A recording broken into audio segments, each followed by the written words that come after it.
మన పురాణములు. Radio city మన పురాణములు అంటే మన కథలు.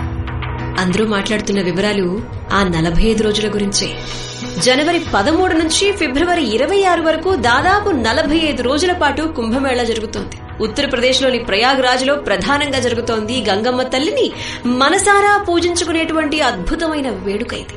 ఆ వేడుకకు పరమార్థంగా గంగమ్మ తల్లిని మనసారా కొలుచుకునేటువంటి పండుగను గురించి వేద పండితులు ఎంతో గొప్పగా చెబుతున్నటువంటి క్షణాలివి. క్షీరసాగర మథన సమయంలో ఆ సాగరంలో నుంచి అమృత భాండం ఉద్భవించటం, ఆ పాత్ర కోసం దేవతలు రాక్షసులు పోరాటం సాగిస్తున్నప్పుడు అందులో నుంచి 4 అమృతపు చుక్కలు భూలోకంలోని 4 నదుల్లో పడ్డం జరిగిందిట. దాదాపు ఆ 4 నదులు అత్యంత పవిత్రతను సంతరించుకున్నాయి అని చెప్పి పురాణాలు ఉద్ఘాటిస్తూ ఉన్నాయి.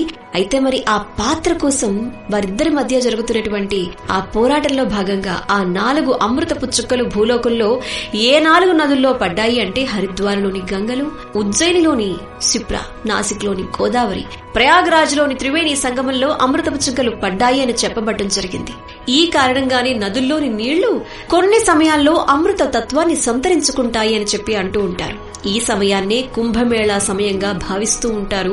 అందుకే అప్పుడు ఈ నదుల్లో గనక స్నానం చేసేందుకు కోట్లాది మంది భక్తులు సిద్ధమవడం జరుగుతుంది. ఈ ప్రత్యేక సమయాన్ని బృహస్పతి సూర్యచంద్రుల కదలికల్ని బట్టి వారు నిర్ణయిస్తారు పెద్దలు. వీటి ఆధారంగానే కుంభమేళాకు 2 రకాలుగా మరి జరుపుకునేటువంటి విధానాలు ఆచరణలోకి రావడం జరిగింది. అవే అర్ధ కుంభమేళా, మహాకుంభమేళా అన్నమాట. అర్ధ కుంభమేళాని 6 ఏళ్లకు ఒకసారి చేస్తారు. మహాకుంభమేళాని 12 ఏళ్లకు ఒక్కసారి చేస్తూ ఉంటారు.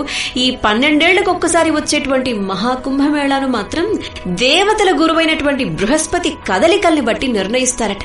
బృహస్పతి తన రాశిచక్రాన్ని పూర్తి చేయడానికి 12 సంవత్సరాలు పడుతుంది. కాబట్టి ఆ సమయాన్ని ఆధారంగా చేసుకుని తేదీలను వారు ప్రకటిస్తారనమాట.